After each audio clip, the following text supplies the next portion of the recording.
Welcome to today's Explainer. We're diving into something seriously fascinating today, a highly unconventional text called Fated Encounters, Fated Departures.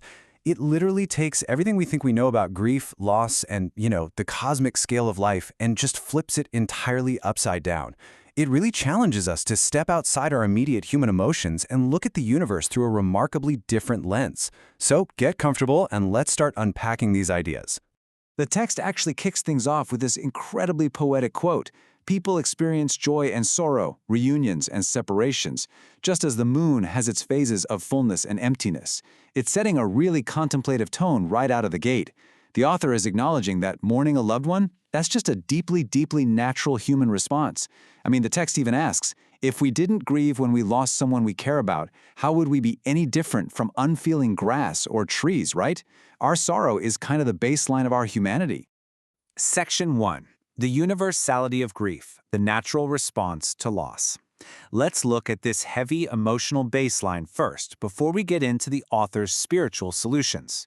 So the source outlines what it calls the three great sorrows in life. We're talking about the death of a father in youth, the loss of a wife in middle age, and the death of a child in old age. The text refers to this profound level of grief as the death of the heart. To really paint a picture here, the author brings up Shanglin Sao, a famous literary character whose heart essentially died the exact moment her young son was taken by wolves. It's a completely devastating look at how sudden loss leaves those left behind just sinking into total emptiness. The text completely validates this immense pain before it asks us to look past it. Section 2. The Illusion of Control, Unpredictable Fortunes and Misfortunes. Okay, let's dive into this and explore why this pain feels so overwhelming. The text makes the argument that every single person has a life path that's totally uniquely their own. Think about it. Even the most powerful emperor, president, or billionaire cannot control the trajectory of their loved ones' lives. As human beings with normal, loving hearts, we obviously wish for our parents to live long lives, for our kids to be safe, for our siblings to have it easy. But the text argues that these completely beautiful, natural desires are constantly clashing with unpredictable realities: weather, sudden windfalls, unexpected disasters. We're essentially wishing for control in a system where we have absolutely none. Section 3. Cosmic Balance and Symmetry, the Unconventional View of Life and Death. Get ready, because we're about to make a massive paradigm shift here. Now, what's really interesting about this comparison is the direct juxtaposition between our everyday thinking and the author's cosmic framework. On the conventional side, life is impermanent and death is an undeniable tragedy. But on the unconventional side, the text asserts that life and death are actually one, and that misfortune and fortune are deeply interconnected. The author is suggesting that what feels like a terrible tragedy on our human scale might actually be a hidden fortune on a cosmic scale. To back this up, the text makes a really fascinating philosophical claim about universal symmetry. It states that even incredibly compassionate spiritual figures, like the bodhisattvas Kitagarbha and Avalokiteshvara, who vow to completely empty hell and eliminate all sorrow, can't actually achieve that goal. And why is that? Well, according to the source, the universe operates on the principle of balanced opposites. The structure of life's spaces literally must remain symmetrical. You simply cannot have joy without suffering. Cosmic symmetry actually demands a balance of both. Section 4. The Sanctuary of Lifechanyuan, Transcending the Bonds of Life and Death. So, if the universe demands this balance of suffering, how does an individual find peace? Let's take a look. The text introduces this sanctuary called Lifechanyuan. It's described as a spiritual home, established to offer a beam of hope to the despairing. The ultimate aim here is to illuminate the divine lamp within an individual's heart, helping them transcend the agonizing bonds of life and death and guiding them across the vast unknown toward what the author calls the ideal shores of existence. The author makes some pretty bold historical and spiritual claims about all of this.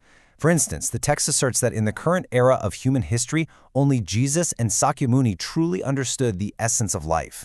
And to explain why some people might accept this spiritual sanctuary while others reject it, the author uses a super relatable, everyday analogy. Spiritual readiness is compared to how different people react to cilantro or penicillin. Cilantro smells amazing to some and tastes like soap to others, right? Penicillin can save a life or it can trigger a fatal allergy. The text claims this isn't just random. It's based on an individual's distinct life structure, or the depth of their destined connections.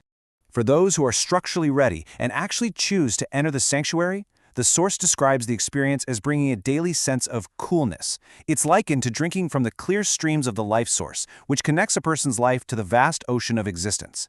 The text promises that this daily, growing connection prepares you so that when you finally depart this world, you'll naturally ascend to higher realms. Section 5. Reframing Life and Death, the Macro Perspective on Grief. Let's move to this and see how it builds into the final, profoundly thought-provoking part of our explainer. This breakdown perfectly captures the author's core thesis on time and grief. If we look at the micro scale, representing our human lifespan of just a few decades, the text argues that nothing is clear. In this really short-term view, death is agonizing, seemingly random, and just filled with human sorrow. But if we shift to the macro scale of hundreds, thousands, or even tens of thousands of years, the text claims everything becomes perfectly lucid. From this massive vantage point, complex causes and effects are revealed, karmic debts are settled, and souls are, well, they're simply transitioning between spaces. This brings us to a really provocative question straight from the text. It challenges us to consider the author's stance on what most of us consider the ultimate tragedy, the untimely passing of a child. The author point-blank asks, why should we grieve their happiness? To unpack that question, the source makes a highly specific claim. The author writes that when a child dies, whether by fire, drowning, an accident, or illness, it is undoubtedly a total misfortune for the parent. But for the child, the text claims it is merely them settling a debt from your past life. By going through this brief transition on Earth, the text asserts that the child is happily and beautifully transitioning to a perfect higher realm, what the author calls the 1,000-year world or even the 10,000-year world. In this incredibly cosmic view, the child is blessed, and their early departure is actually a triumph of the universe balancing its scales. Which leaves us with this final thought. Fate brings us together, and fate separates us. The author invites us to deeply reflect on this unconventional cosmic perspective.